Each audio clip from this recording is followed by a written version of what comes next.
Does your energy disappear halfway through the day? You're foggy, irritable, reaching for coffee or sugar just to function? You wake up at 3 a.m. with a racing heart or feel lightheaded, dizzy, or hangry if you miss a meal? These are important signs that you might be riding a blood sugar roller coaster. Approximately 88 million, 1 in 3 Americans have prediabetes, a result of chronically elevated blood sugar, and 80% don't even know it.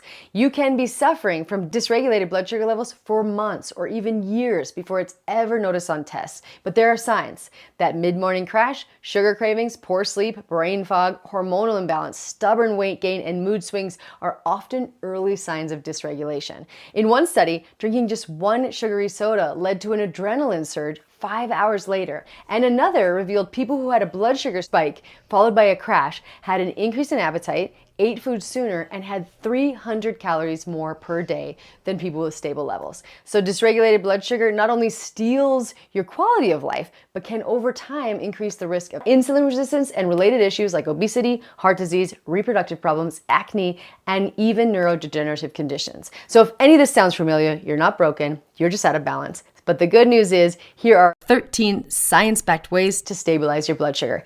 And number 6 has worked as well as diabetes meds, according to one study. Number 1, prioritize protein, especially at breakfast. So starting the day with a sweet dessert dressed up as breakfast, start your day with 30 to 50 grams of protein to reduce blood sugar spikes and curb your cravings. Now, high protein breakfasts have been shown to improve post-meal glucose and reduce ghrelin, our hunger hormone. Most people get about 10 grams today. I want you to aim for 3 to 5 times that. I aim for at least 100 grams per day and ideally 1 gram of protein per pound of ideal body weight. This looks like 20 to 50 grams of protein with every meal. 2 is mind your meal order. I know it sounds crazy, but research has shown that eating the same meal in a specific order can reduce glucose spikes by up to 30%. So start with veggies, then protein, then fats, then carbs, starch and sugar. And this has blunted post-meal insulin response for 2 hours afterward. Beginning a meal with whey protein has also been shown to have a similar effect. Number 3, align your meal timing with your body clock. So eat more earlier and less at night. Now, insulin sensitivity is highest in the morning, and eating late at night disrupts glucose metabolism. So I love the saying, eat breakfast like a queen, lunch like a princess, and dinner like a pauper. Eating big meals when the sun is highest in the sky and eating less at night, especially after the sun goes down, gives your body a few hours a day to rest and recover. Number 4, no naked carbs. Naked carbs mean fruit or toast alone spike your blood sugar quickly. So always add fat, fiber, or protein to slow digestion. An example would be adding nut butter to an apple, or having a smoothie and adding protein powder, and even a salad adding protein or a meat stick. 5 is snack smart. Now try to avoid excessive snacking and give your body several hours after your meal to digest. I also like to prioritize protein-rich snacks with 10 to 20 grams or 1 gram of protein per 10 calories. My rule is if I'm not hungry enough to snack on protein, I just skip it.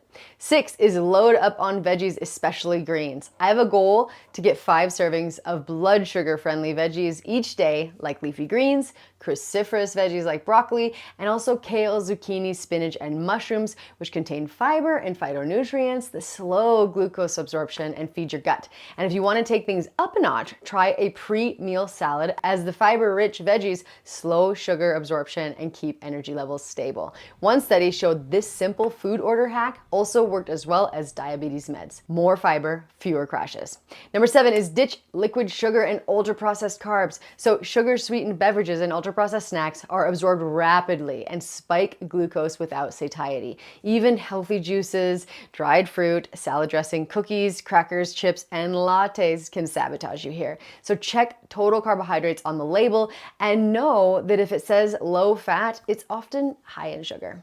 Number 8 is use your muscles after meals. Just 10 minutes of walking after eating reduces post-meal glucose spikes significantly. So get out and walk up to 90 minutes after. Now, even light movement activates glucose transporters in your muscles like GLUT4. And if you can't walk, do some safe squats or jumping jacks or lift weights. Muscles moving equals blood sugar lowering. So exercising any time of day is great, but after a meal seems to be particularly effective. 9 is to know your sweeteners.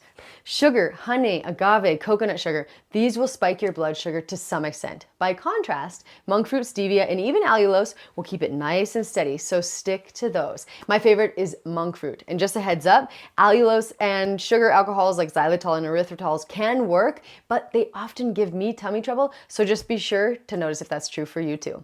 10 is hydrate. So dehydration raises blood sugar. So aim for half your weight in pounds in ounces daily and reduce the caffeine containing drinks which dehydrate you.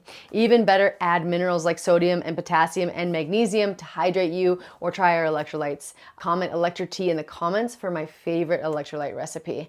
Hack number 11 is rest like it's medicine, or improve sleep quality. So poor sleep equals higher cortisol and insulin resistance over time, and even more cravings. So aim for 7 to 9 hours of sleep every single night. 12 is to stabilize with strategic supplements. So add blood sugar friendly support. Now, a smart use of supplements can enhance blood sugar stability. My top choices are apple cider vinegar, 1 to 2 tablespoons pre-meal, which can reduce postprandial glucose by 30%. It actually inactivates the enzyme that breaks up starch and makes our muscles take up more glucose, and maybe even tells our body to burn more fat. Cinnamon, turmeric, and spirulina, and the glycine in bone broth can also help reduce blood sugar spikes, which is why I always break my fast with bone broth protein powder or drink it before a meal.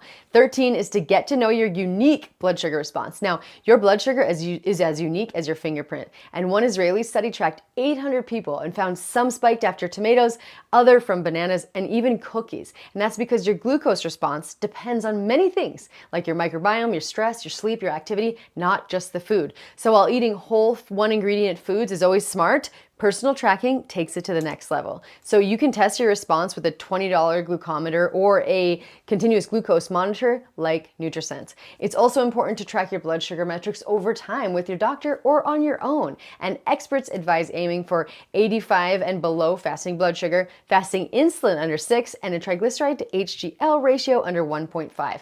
A pro tip is when you get your blood work done with your doctor, check both fasting insulin and A1C, because high insulin can show problems before glucose levels budge. Now let me know in the comments if this is something you'd like to learn more about. And the easiest free test of all is to pay attention to how you feel 1 to 3 hours after eating. If you're tired, anxious, hangry, or craving sugar again, that meal may have spiked you. So balancing your blood sugar isn't about being perfect. It's about making small, consistent shifts that help your entire body thrive. Now, you don't have to overhaul your life overnight. Just pick one strategy from today's list and commit to trying it for a week. That's how real, lasting change begins. I have found a lowish carbohydrate diet works best for me on most days. And if you want to learn more about that, let me know in the comments below. I also want to hear what your biggest aha moment from this video was, and what's the first strategy you're gonna try, or the one symptom you're most ready to say goodbye to. Drop it in the comments below. I read every one, and your experience might inspire someone else. And remember, when you tune in to how you feel after you eat, you unlock one of the most powerful and free health tools you have. So if you found this helpful, hit the like button, and it really helps this channel. And also subscribe so you don't miss the next video about how to improve your digestion. Thanks for watching, and I'll see you in the next one.